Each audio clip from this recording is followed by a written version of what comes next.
प्रिय छात्रों, एक बार पुनः आप सभी का स्वागत। फंडामेंटल्स ऑफ मॉलिक्यूलर स्पेक्ट्रोस्कोपी के 5वें भाग की ओर आज हम अग्रसर होने जा रहे हैं। इससे पहले के लेक्चर में हमने आपको आईआर स्पेक्ट्रोस्कोपी के बारे में जानकारी देना शुरू किया था, जहां हमने आपको आईआर स्पेक्ट्रोस्कोपी के विभिन्न जो रेंज हैं, जिसमें मुख्य रेंज जो है नॉर्मल रेंज हमारी 4000 से 666 सेंटीमीटर इनवर्स, जिसमें हमारे सामान्य ऑर्गेनिक जो यौगिक हैं वो अपना अवशोषण दर्शाते हैं। इसी के अंदर आपको हमने फिंगरप्रिंट रीजन के बारे में भी जानकारी दी थी, जो 1430 से 800 सेंटीमीटर इनवर्स के मध्य होता है। इसका मुख्य योगदान यह है कि इस क्षेत्र के अंदर प्रत्येक कार्बनिक यौगिक का अपना एक अभिलाक्षणिक अवशोषण पीक होता है, जिसकी सहायता से हम उसे आसानी से पहचान सकते हैं। इसके पश्चात हमने आपको किसी भी कार्बनिक यौगिक या किसी अन्य यौगिक के द्वारा होने वाले उसमें सामान्य प्रकार के कंपनों की संख्या, जिसे कि हम नॉर्मल मोड्स ऑफ वाइब्रेशन के नाम से जानते हैं, के बारे में जानकारी दी थी। यदि कोई अणु रेखीय है तो उसमें 3n-5 प्रकार से कंपन की गतियां कर सकता है, और यदि कोई अणु अरेखीय है तो वो 3n-6 प्रकार की कंपन की गतियां कर सकता है।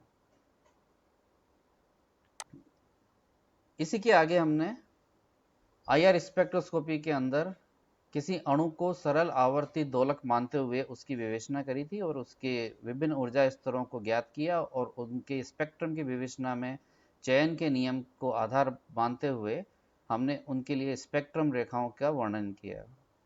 वहाँ हमने ये देखा था कि किसी भी प्रकार का संक्रमण हो, चाहे न्यू 1 से न्यू 2 हो, चाहे न्यू 2 से न्यू 3 में हो, सभी के लिए एक ही मूल रेखा बार ओमेगा ऑसिलेशन पर, जो कि उसके अणु के स्वयं की बंध की मूल कंपन की आवृत्ति होती है, उसी पर ही वो रेखा प्राप्त होती है, जिसका कि कोई फिजिकल या केमिकल कोई हमारे लिए या प्रैक्टिकली कोई सिग्निफिकेंस नहीं है। इसीलिए हमने सिंपल हार्मोनिक मॉडल को यहाँ पर हमने खारिज कर दिया था। ये SHM यानी कि सिंपल हार्मोनिक ऑसिलेटर के अंदर क्या संक्रमण हो सकते हैं और क्या ऊर्जा स्तर है, उसके बारे में यहाँ पर बताया गया है। 0 पॉइंट एनर्जी क्या होती है, इसका विशेष ध्यान रखना है।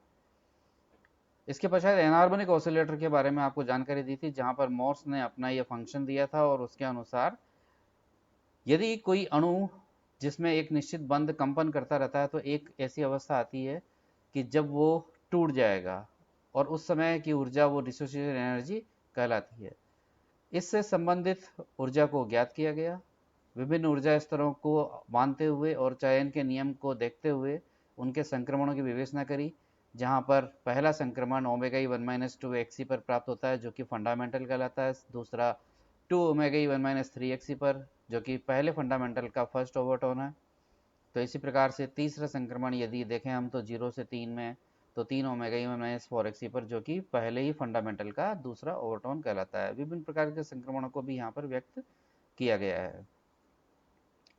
आज हम आपको यहाँ पर डाई एटॉमिक वाइब्रेटिंग रोटेटर, अर्थात एक अणु जिसको कि आईआर की एनर्जी यदि दी जाती है, तो उस आईआर की एनर्जी में इतनी ऊर्जा है कि वो उस अणु में कंपन गति तो करा ही सकेगा, साथ के साथ ही उसमें घूर्णन की गतियां भी होंगी। क्योंकि हमें अच्छी तरह पता है कि आईआर की एनर्जी माइक्रोवेव की एनर्जी से ज़्यादा है, और माइक्रोवेव की एनर्जी अवशोषित करने पर किसी अणु के अंदर घूर्णन ऊर्जा स्तरों के मध्य संक्रमण होता है, यानी कि रोटेशनल ट्रांजिशन होते हैं, जिनकी वजह से हमें स्पेक्ट्रम में रोटेशनल लाइंस नज़र आती हैं। लेकिन यदि अब हम उन्हें आईआर इंफ्रारेड रेडिएशंस की एनर्जी देवें, तो इंफ्रारेड रेडिएशंस की एनर्जी माइक्रोवेव रेडिएशन से ज़्यादा होती है, जो कि उस अणु में उनके मध्य उपस्थित बंधों में कंपन या उनके बंध कोण में परिवर्तन कर सकती है, यानी कि वाइब्रेशनल ट्रांजिशन संपन्न होंगे। जब वाइब्रेशनल ट्रांजिशन संपन्न होंगे तो ऊर्जा अधिक होने के कारण घूर्णन संक्रमण भी संभव होंगे। इसी कारण से अब यहाँ पर हमें माइक्रोवेव में जहाँ पर केवल रेखाएं प्राप्त होती थी, तो अब यहाँ पर वे रेखाओं का समूह है, आपस में एक दूसरे पर ओवरलैप होने की वजह से पीक के रूप में हमें ये स्पेक्ट्रम नजर आता है। इसीलिए यदि हम ऐसे तंत्र की ऊर्जा की विवेचना यदि करें तो ई टोटल बराबर ई रोटेशनल प्लस ई वाइब्रेशनल, दोनों की ऊर्जाओं को हमने संयुक्त रूप से ले लिया। ये बॉर्न ओपेनहाइमर अप्रोक्सीमेशन का आउटकम है, जिसने ये बताया था कि किसी भी अणु की जो ये ऊर्जाएं हैं वे सब आपस में एक दूसरे से इंडिपेंडेंटली वर्क करती हैं। स्पेक्ट्रल पर्पस के लिए हम इस एनर्जी इक्वेशन को हम सेंटीमीटर इनवर्स यानी कि वेव नंबर में कन्वर्ट कर देंगे। तो हम यहाँ पर दोनों एनर्जीज के लिए, रोटेशनल एनर्जीज और वाइब्रेशनल एनर्जीज के लिए एनर्जी इक्वेशंस को यहाँ पर रखेंगे। तो B J plus one minus D J square J plus one whole square plus vibrational की एनर्जी को रख दिया। डिस्टोर्शन कोफिशिएंट्स को हम यहाँ पर नेग्लेक्ट कर सकते हैं। तो total energy for the system diatomic vibrating rotator becomes E J nu बराबर B J plus one plus nu plus half omega E minus nu plus half square omega E X E, जहां पुनः ध्यान रखने की बात है कि जे rotational quantum number है तो न्यू वाइब्रेशनल क्वांटम नंबर है।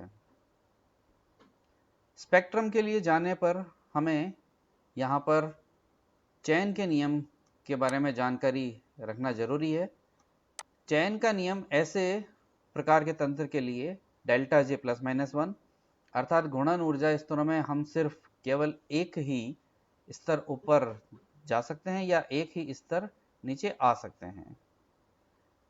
लेकिन कंपन में यहाँ पर फ्लेक्सिबिलिटी है कि कंपन में प्लस माइनस वन भी हो सकता है, तो प्लस माइनस टू भी है, तो प्लस माइनस थ्री भी है। लेकिन यहाँ पर हम सिर्फ और सिर्फ केवल प्लस माइनस वन के बारे में ही विवेचना करेंगे। तो यदि कोई एक तंत्र, यहाँ पर यह ऊर्जा स्तरों को दिखाया गया है, ये समझना बहुत ही जरूरी है कि किसी नीचे के कंपन के ऊर्जा स्तर, जिसे कि न्यू बराबर 0 से व्यक्त किया है, और ऊपर के न्यू बराबर 1 के ऊर्जा स्तर, न्यू 0 में उपस्थित होने वाले घूर्णन के ऊर्जा स्तरों को जे डबल डैश से व्यक्त किया जाता है। ये 0 1 2 3 4 इनके नंबर हैं, और ऊपर के लेवल में स्थित घूर्णन के ऊर्जा स्तरों को जे डैश से व्यक्त किया जाता है। 0 1 2 3 4 हमें पता है इनके मध्य ऊर्जा का जो अंतर है वो बढ़ता चला जाता है। चैन के नियम के आधार पर यदि हम विभिन्न संक्रमणों को देखें तो संक्रमण हम एक ले रहे हैं किसी न्यू 0 से न्यू 1 के लिए, यानी कि डेल्टा न्यू प्लस 1। तो हमें निश्चित रूप से ही अपर लेवल से लोअर लेवल की एनर्जी को घटाना होगा। तो अपर लेवल चूंकि न्यू है तो न्यू बराबर 1 रखने पर 1 माइनस 0, लेकिन रोटेशनल एनर्जी के लिए अपर लेवल जे डैश है तो लोअर लेवल जे डबल डैश है। तो अपर लेवल में जे की जगह जे डैश रख दिया और लोअर लेवल में जे की जगह जे डबल डैश रख दिया। इसका आउटकम आता है 12 omega O plus B J dash minus J double dash J dash plus J dash double dash plus 1 centimetre inverse. यहाँ ये ध्यान रखना वाली बात है कि जब हम न्यू 0 से न्यू 1 में प्योर वाइब्रेशन के लिए यदि आप एक बार वापस से सोचें तो न्यू 0 से न्यू 1 में जब संक्रमण होता है तो ओमेगा ई 1 माइनस 2 एक्सी पर हमें रेखा प्राप्त होती है। इस ओमेगा माइनस 2 एक्सी को यहाँ पर हम बार ओमेगा ओ से व्यक्त कर रहे हैं।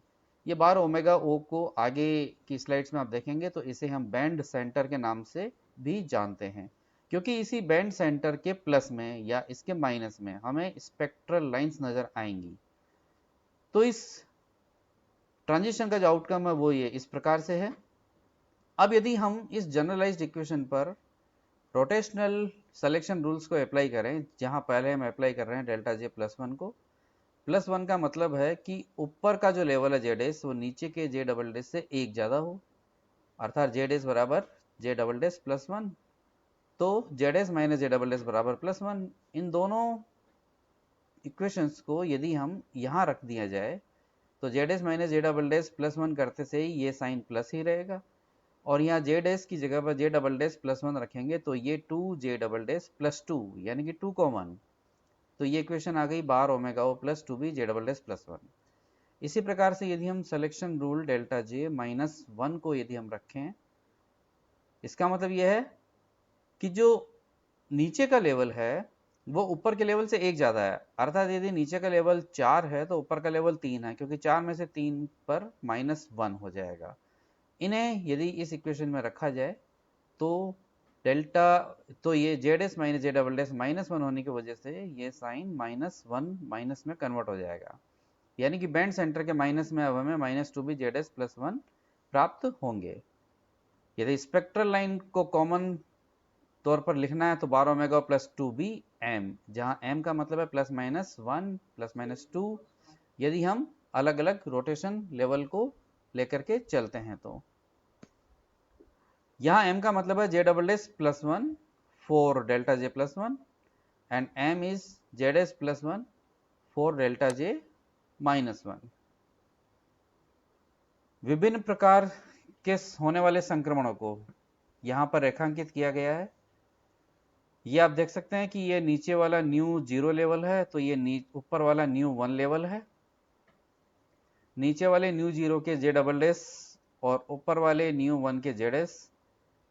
डेल्टा जे माइनस वन का वन मतलब है कि नीचे के 5 से ऊपर के 4 में संक्रमण होना है। डेल्टा जे प्लस वन का मतलब है नीचे के 3 से ऊपर के 4 में संक्रमण होना है। यहाँ ध्यान रखने वाली बात यह है कि यहाँ बार ओमेगा ओ यानी कि omega E one minus two X E को दिखा रखा है, जो कि बैंड सेंटर कहलाता है। यदि हम राइट साइड की ओर देखें जहाँ डेल्टा जे प्लस वन है, तो पहला जो संक्रमण है वो जे डबल डैश के जीरो से जे डैश के वन में हो रहा है, अर्थात ये संक्रमण जीरो से हो रहा है जे डबल डैश के, तो पहली रेखा को हमने यहाँ पर आर जीरो से लिखा है। लेकिन यदि डेल्टा जे माइनस वन को यदि हम देखें तो जे डबल डैश के वन से जे डैश के वन में हो रहा है, जीरो में हो रहा है, यानी कि zero minus one minus one. तो चूंकि ये वन से संक्रमण हो रहा है इसलिए यहाँ हमने इसे P1 लिखा है। तो हम देख सकते हैं कि इसी प्रकार से आगे हमने नंबरिंग करी हुई है, यहाँ पर P1 P2 P3 P4 and so on, इसी प्रकार से R0 R1 R2 R3।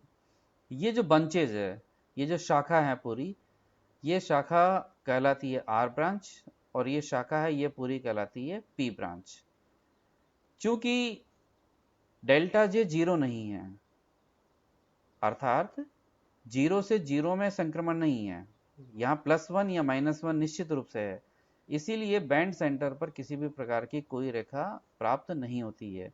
इस बैंड सेंटर के दाईं तरफ और इस बैंड सेंटर के बाईं तरफ भी हमें ये पूरा बंच जो है वो नजर आता है। इसे आर ब्रांच और पी ब्रांच कहते हैं।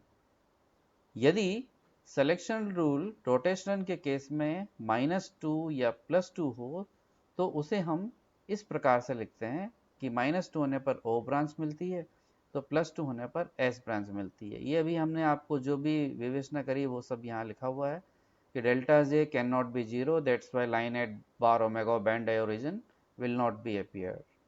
Lines to the low frequency side of omega O related to delta J minus 1 and lines to the higher frequency side related to delta J plus 1. Due to delta J minus 1 P branch, due to delta J plus 1 R branch. यदि हम centrifugal distortion constant को भी include करें तो हमें पता है कि सेंट्रीफ्यूगल डिस्टॉर्शन कांस्टेंट को इंक्लूड करने पर -4d J प्लस में होल क्यूब यानी कि D आता है, लेकिन यहाँ इनसिग्निफिकेंट है। हमें इसी इक्वेशंस पर ज़्यादा ध्यान देना है, इस स्पेक्ट्रल लाइन फार्मूला पर, कि बार ओमेगा ओ के यानी कि बैंड सेंटर के प्लस में और माइनस में इस प्रकार से संक्रमण रेखाएं प्राप्त होती हैं पी और आर ब्रांचेस के अंदर।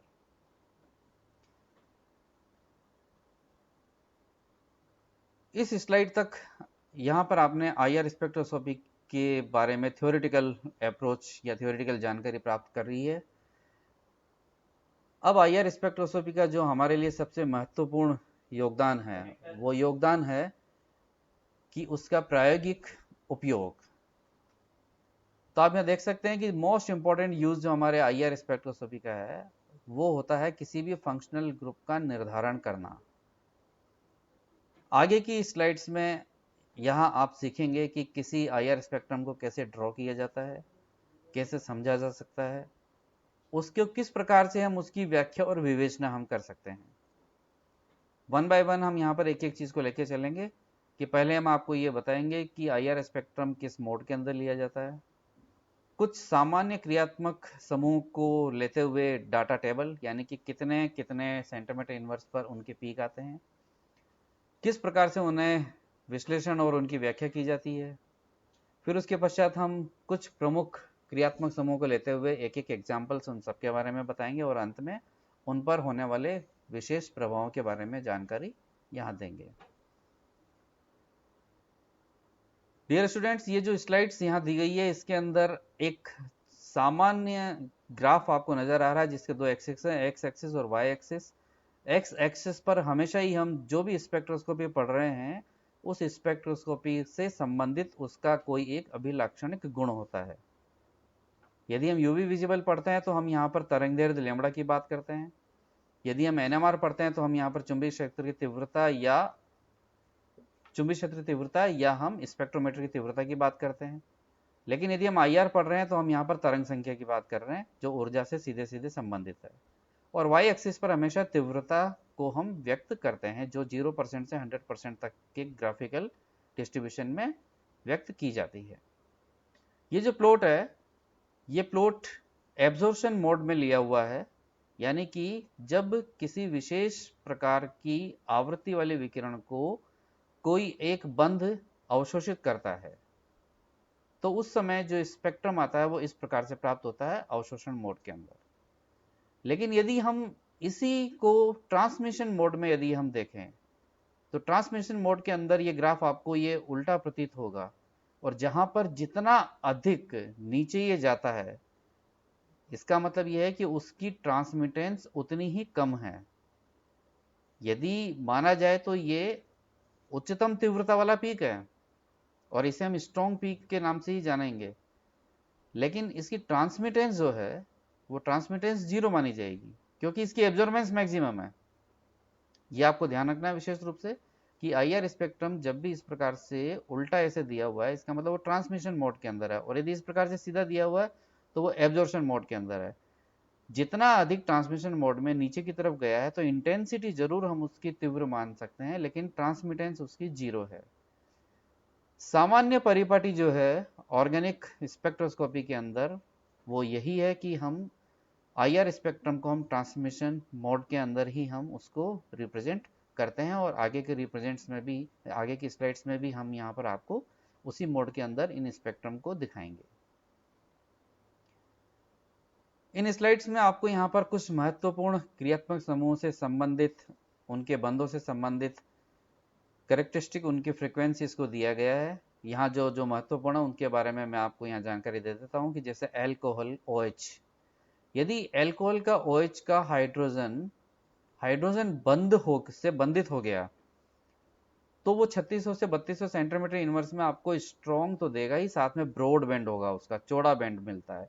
लेकिन यदि वो हाइड्रोजन बॉन्डेड नहीं है यानी कि फ्री है तो वो तीव्रता भी बढ़ जाएगी यानी कि आवृत्ति बढ़ेगी, साथ के साथ ही शार्प हो जाएगा। तो आपको हाइड्रोजन बॉन्डेड OH और नॉन हाइड्रोजन बॉन्डेड OH को पहचानना है तो ब्रॉड और शार्प पीक से यहाँ पर हम उसे पहचान सकते हैं।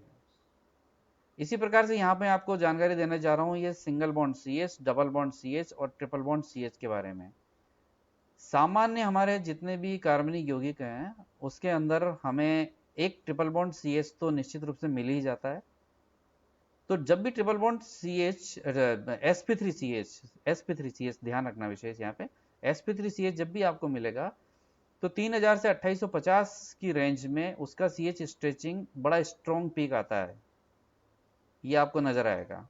लेकिन यदि यही double bond CH sp2CH alkene में तो वो आपको 3000 से ऊपर 3100 से 3010 की रेंज में थोड़ा सा मीडियम मिलेगा, इसकी तीव्रता उतनी उच्च नहीं होगी।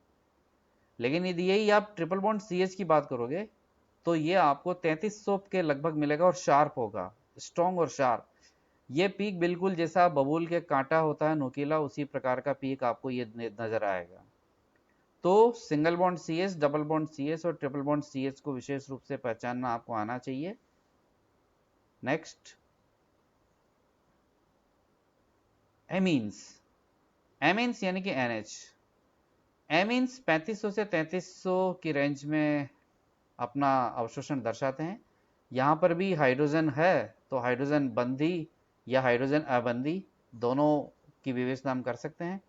लेकिन महत्वपूर्ण यहाँ पर यह है कि एमीन्स प्राइमरी होते हैं, सेकेंडरी होते हैं, टर्शरी होते हैं। तो यदि प्राइमरी एमिन होते हैं तो वो 2 पीक देते हैं। जब आप ट्रांसमिशन मोड में उनके पीक देखोगे तो एक डब्लू बना हुआ मिलेगा 3300 से 3400 के आसपास, तो वो एमीन को व्यक्त करेगा प्राइमरी। यदि सेकेंडरी एमीन होगा तो वो एक ही पीक देगा, और तृतीय एमीन में हाइड्रोजन नहीं है, NH नहीं है, इसीलिए वहां पर इस रेंज में, यानी कि 3300 से 3500 की रेंज में कोई पीक नहीं मिलेगा। यहां महत्वपूर्ण है कि एरोमेटिक डबल बॉन्ड CH को एल्कीन डबल बॉन्ड CH से कैसे विभेदित करें, क्योंकि एल्कीन डबल बॉन्ड CH भी 3000 से 3100 के बीच में है, तो एरोमेटिक CH भी 3000 से 3100 के बीच में है। परंतु एक महत्वपूर्ण बात यह है कि एरोमेटिक डबल बॉन्ड CH 3050 के आसपास sp3CH के साथ में एक शोल्डर पीक के तौर पर उत्पन्न होता है, अर्थात उसकी जो इंटेंसिटी होती है वो सामान्य डबल बॉन्ड CH बंध से आधी होती है। इस आधार पर हम उसे पहचान सकते हैं। साथ ही यदि आपको एल्कीन्स को एरोमेटिक से और अलग करना है तो एल्कीन के C डबल बॉन्ड C को एरोमेटिक के C डबल बॉन्ड C से हम देख सकते हैं कि चूंकि एरोमेटिक के अंदर C double bond C resonance phenomena दर्शाते हैं, इसीलिए इनके लिए C डबल बॉन्ड C का जो अवशोषण पीक है वो 1600 से नीचे आता है, जबकि एल्कीन का C डबल बॉन्ड C वो 1650 के आसपास आता है। तो यहां से भी हम उसे पहचान सकते हैं।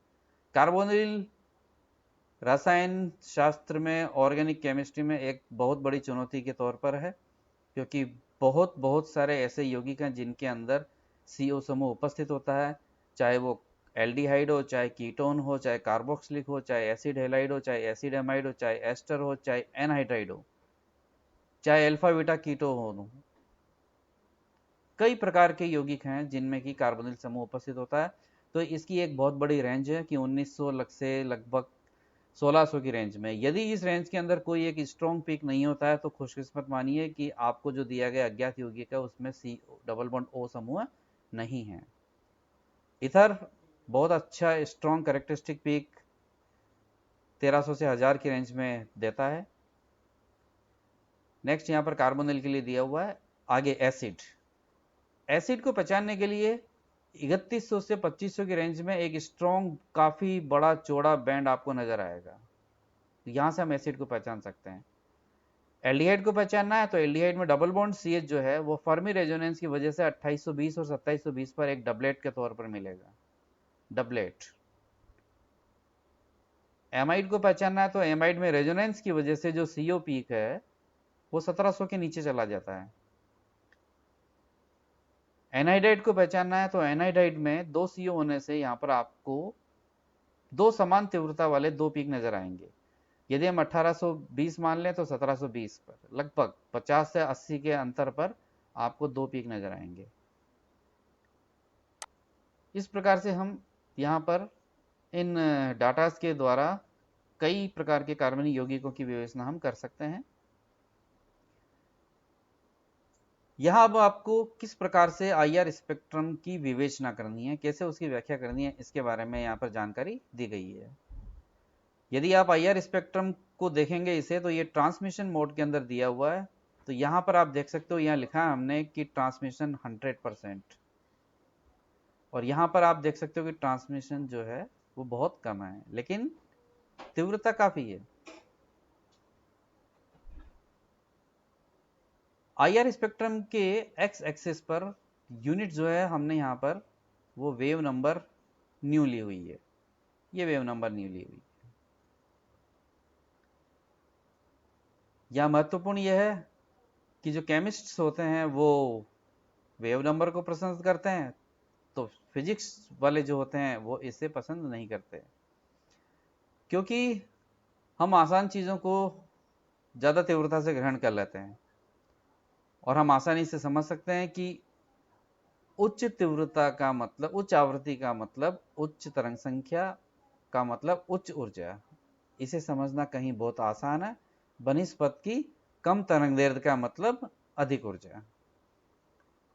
इसके साथ ही यदि हम अवशोषण पीक को तरंग संख्याओं के रूप में व्यक्त करते हैं तो वो जो अंक नजर आते हैं वो वास्तव में लगते हैं, रियल लगते हैं कि हाँ 4000, 3000, 2000, लेकिन यदि कि इसकी जगह पर हम आवृत्ति को व्यक्त करें 2.8 इंटू 10⁻6 हर्ट्ज, तो वो समझने में वहां मुश्किल होती है। IR स्पेक्ट्रा को हमें पता है कि 600 से 4000 की रेंज हमारी होती है। एक महत्वपूर्ण चीज ये है कि हल्के परमाणु बहुत अधिक तीव्रता से कंपन करते हैं, इसलिए वो अधिक ऊर्जा पर अपना अवशोषण देते हैं।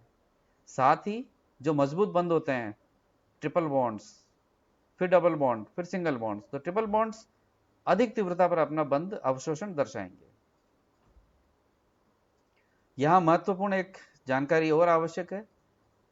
यहाँ लिखा हुआ है कि एज अपोज टू क्रोमेटोग्राफी और अदर एनी स्पेक्ट्रोस्कोपिक मेथड, यानी कि ये जो IR बैंड का जो एरिया है वो कभी भी उस क्रियात्मक समूह की सांद्रता से उसका कोई संबंध नहीं है, जैसा कि कई अन्य क्रोमेटोग्राफी या स्पेक्ट्रोस्कोपिक एक्सपेरिमेंट में हम देखते हैं।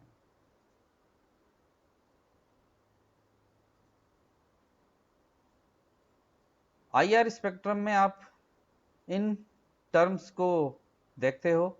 S मीन्स स्ट्रॉन्ग, यानी कि पीक लंबा होगा लेकिन उसकी ट्रांसमिटेंस 0 से 35% के रेंज में है। M का मतलब पीक इज मिड हाइट और उसकी ट्रांसमिटेंस 75 टू 35% की रेंज में है। W weak, peak is short, तो उसकी ट्रांसमिटेंस 90 टू 75%। ब्रॉड का मतलब एनर्जी वाइज चौड़ा है वो। कैसे एनालिसिस करें हम उसका, तो डिटेक्ट फंक्शनल ग्रुप को हम करते ही हैं। यहाँ पर किस प्रकार का बंध होता है उसकी हम व्याख्या करते हैं। यहाँ हम अब आपको एक एक के बारे में किस प्रकार से अध्ययन कर सकते हैं वो हम देख सकते हैं कि सामान्य तौर पर किसी IR स्पेक्ट्रम के हम 4 पोर्शन कर सकते हैं। यहाँ हम देख सकते हैं कि हाइड्रोजन हल्का परमाणु से बंधे हुए यदि हैं तो वो 2700 के ऊपर अपना अवशोषण दर्शा रहे हैं। यदि ट्रिपल बॉन्ड वाले हैं, बंध भारी हैं, तो वो यहां दर्शा रहे हैं। डबल बॉन्ड्स हैं तो यहाँ है, सिंगल बॉन्ड है तो यहाँ है। इससे अच्छा ये है कि हम यहाँ पर आपको एक एक जो क्रियात्मक समूह उनकी विवेचना के बारे में जानकारी दे देते हैं। यहाँ हम सबसे पहले लेते हैं एल्केन्स। एल्केन्स में महत्वपूर्ण है सारे के सारे हमारे CH बॉन्ड सिंगल बॉन्डेड है और सब CH स्ट्रेचिंग 2800 से 3000 की रेंज के अंदर आपको स्ट्रॉन्ग पीक के रूप में मिलेंगे। केवल इतना ही बहुत है एल्केन में। एल्किन्स ये महत्वपूर्ण है। डबल बॉन्ड CH, ये आपको मैंने बताया था कि जैसे ही 3000 के ऊपर आपको कोई पीक मिले मीडियम इंटेंसिटी का 3100 के आसपास, तो वो डबल बॉन्ड CH है। लेकिन साथ ही साथ सी डबल बॉन्ड C भी है, तो वो 1600 के ऊपर आपको एक मीडियम पीक देगा 1650 के आसपास। यहां से हम एल्कीन को पहचान सकते हैं। एल्काइन को पहचानना है तो ट्रिपल बॉन्ड CH 3300 पर स्ट्रॉन्ग पीक, बिल्कुल बबूल के कांटे के समान। लेकिन एक महत्वपूर्ण सवाल यहाँ पर यह है कि टर्मिनल एल्काइंस और इंटरनल एल्काइंस को विभेदित करना है तो कैसे करें। तो हमें पता है कि टर्मिनल एल्काइंस में ट्रिपल बॉन्ड CH होगा तो यहाँ पर ये पीक मिलेगा, लेकिन इंटरनल एल्काइन में चूंकि ट्रिपल बॉन्ड CH अवेलेबल नहीं है तो ये 3300 सेंटीमीटर इनवर्स पर यह पीक नहीं मिलेगा। Aromatics, double bond CH shoulder peak 3050 के आसपास। एरोमेटिक्स को हम यहाँ पर इस प्रकार से और पहचान सकते हैं यदि सब्स्टिट्यूशन हो। मोनो सब्स्टिट्यूटेड है तो वो 2 पीक आपको उसके फिंगरप्रिंट रीजन के अंदर मिलेंगे जो कि उसके बेंडिंग वाइब्रेशन की वजह से मिलेंगे। ये महत्वपूर्ण है और आपको इसी पर विशेष ध्यान देना है कि यदि मोनो सब्स्टिट्यूटेड बेंजीन है तो वो 2 बेंडिंग वाइब्रेशन उसके इस रेंज में मिलेंगे, लगभग 700 पर 750 पर। यदि ऑर्थो सब्स्टिट्यूटेड है तो सिर्फ एक ही मिलेगा 750 पर। यदि मेटा सब्स्टिट्यूटेड है तो 3 मिलेंगे 650, 750, 850, और यदि पेरा है तो सिर्फ एक ही मिलेगा 850। तो ये स्लाइड जो है ये मोनो सब्स्टिट्यूटेड ऑर्थो मेटा पेरा को विभेदित करने में काम आती है। इथर्स COC 1100 पर बिल्कुल स्ट्रॉन्ग पीक आपको मिलेगा, यहां से आसानी से पहचान सकते हैं। Alcohols OH broad peak. 3400 के ऊपर ब्रॉड पीक देगा। CO बॉन्ड है तो CO बॉन्ड के लिए पीक भी मिलेगा। एमीन्स, एमीन्स प्राइमरी एमीन है ये, तो W पीक, 2 पीक मिलेंगे। सेकेंडरी एमीन है तो 1 पीक मिलेगा, टर्शरी में कोई नहीं मिलेगा। पोज एंड रिव्यू, जो अब तक आपने यहाँ पर स्पेक्ट्रम के बारे में देखा है, ये वही वापस महत्वपूर्ण चीजें यहाँ लिखी हुई है। यदि इस प्रकार से ब्रॉड यू शेप पीक है तो OH, शार्प स्पाइक है कांटे जैसा तो triple bond CH, V shape है तो NH सेकेंडरी, W है तो NH2 प्राइमरी, और यदि डबल बॉन्ड CH या PHCH है तो वो शोल्डर पीक के तौर पर 3050 पर मिलेगा। ये पांचों ऐसे कैरेक्टरिस्टिक पीक है जिनसे हम तुरंत ही इन यौगिकों को आसानी से पहचान सकते हैं। एल्डिहाइड, एल्डिहाइड को पहचानने के लिए हमने आपको पहले बताया था कि एल्डिहाइड आपको 2720-2820 पर फॉर्मिडबलेट, ये फॉर्मिडबलेट है CH, लेकिन CO है तो CO यहां पर आपको 1725 से 40 के बीच में स्ट्रॉन्ग पिक मिलेगा। कीटोन्स, कीटोन्स को एल्डिहाइड से विभेदित करने के लिए 2720-2820 पर एब्सेंस देख लीजिए, साथ के साथ ही आप यहां पर 1705 से 1725 के रेंज में स्ट्रॉन्ग पिक। एस्टर्स, एस्टर्स के अंदर CO तो है ही, साथ में CO भी देख लीजिए, CO मिलेगा साथ में, यानी कि कार्बोनिल तो है, साथ में CO यदि स्ट्रॉन्ग है तो एस्टर्स कंफर्म हो जाएगा। Carboxylic acid confirmation, very broad peak 3000 to 2500। Anhydride duets 1750-1840 duets मिलेंगे यहाँ पर, और CO मिलेगा COC ether. Acid halide CO, amides हम पहले विवेचना कर चुके हैं, W पीक प्राइमरी है तो। इस प्रकार से हम यहाँ पर हमारे जो प्रमुख कार्बनिक यौगिक हैं या उसमें उपस्थित होने वाले जो क्रियात्मक समूह उनके बारे में हम यहाँ पर कैसे स्पेक्ट्रम की व्याख्या करते हैं उसके बारे में हमने आपको यहाँ पर जानकारी दी। अब ये यहाँ पर आपको ये बताया गया गया है कि किसी अवशोषण पीक में किस प्रकार से परिवर्तन हो सकता है विभिन्न कारकों की वजह से। तो यहाँ पहला कारक दे रखा है यदि संयुग्मन, यदि संयुग्मन हो तो संयुग्मन होने पर किसी बंध की तीव्रता कम हो जाती है, तीव्रता कम हो जाएगी, फोर्स कांस्टेंट कम हो जाएगा तो उसकी एनर्जी कम हो जाएगी, तो फ्रीक्वेंसी कम हो जाएगी, तो वेव नंबर कम हो जाएगा। यहाँ हम देख सकते हैं कि यहाँ पर double bond, double single double, यानी कि यहाँ संयुग्मन संभव है, लेकिन यहाँ पर डबल सिंगल सिंगल डबल संयुग्मन संभव नहीं है। अर्थात यहाँ संयुग्मन नहीं है तो ये तो 1715 पर आइसोलेटेड कीटोन के तौर पर ही देगा, लेकिन यहाँ कॉन्जुगेशन पॉसिबल है तो ये आपको यहाँ पर लोअर्ड वेव नंबर पर अपना अवशोषण दर्शाएगा। इसी प्रकार से यहाँ पर आप देखेंगे कि कार्बोनिल पर विभिन्न प्रकार के X का इफेक्ट क्या है। यदि NH2 plus M effect strong है तो इतना अधिक रेजोनेंस है कि ये 1677 पे चला गया। Methyl only plus I effect तो और ऊपर, क्लोरीन प्लस M तो है लेकिन माइनस I इफेक्ट है तो और ऊपर चला गया। NO2 न प्लस M है लेकिन माइनस I है तो इलेक्ट्रॉन विड्रॉइंग इफेक्ट दे दिया तो ये 1700 पर चला गया। तो इस प्रकार से हम एक एक ग्रुप को देखते हुए इस CO के अवशोषण पीक के बारे में विवेचना कर सकते हैं। स्टेरिक इफेक्ट, स्टेरिक इफेक्ट का ज्यादा इंपॉर्टेंस नहीं है, लेकिन यदि आपको तुलनात्मक रूप से कोई सवाल आता है तो हम उसकी यहाँ पर व्याख्या कर सकते हैं। यहाँ हम देखते हैं कि ये 1686, ये 1693 है। यहाँ आप देख सकते हो कि डबल सिंगल डबल रेजोनेंस है, डबल सिंगल डबल रेजोनेंस है, लेकिन यहाँ पर किसी भी प्रकार का स्टेरिक हिंड्रेंस नहीं है तो ये मोमेंट हो सकता है आसानी से रेजोनेंस, लेकिन यहाँ पर स्टेरिक हिंड्रेंस है तो ये रेजोनेंस में इसको दिक्कत करेगा, इसलिए थोड़ा सा ऊपर आ जाता है। स्ट्रेन इफेक्ट, जैसे जैसे रिंग साइज छोटी होती चली जाएगी कार्बोनिल का जो एब्जॉर्प्शन है वो स्ट्रेन की वजह से बढ़ता चला जाता है।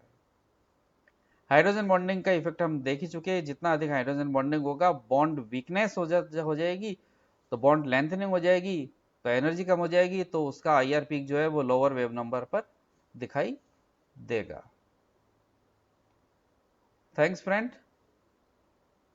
आगे के लेक्चर में हम आपको मॉलिक्यूलर स्पेक्ट्रोस्कोपी के अंदर जितना बचा हुआ पोर्शन है उसके बारे में बताएंगे। यहाँ तक के लिए आप सब लोगों का एक बार पुनः धन्यवाद। मैं उम्मीद करता हूँ कि आपने अब तक जितने भी लेक्चर अपलोड किए हुए हैं उन सबको सुना होगा, देखा होगा और उससे निश्चित रूप से आपको जानकारी प्राप्त हुई होगी। Thank you.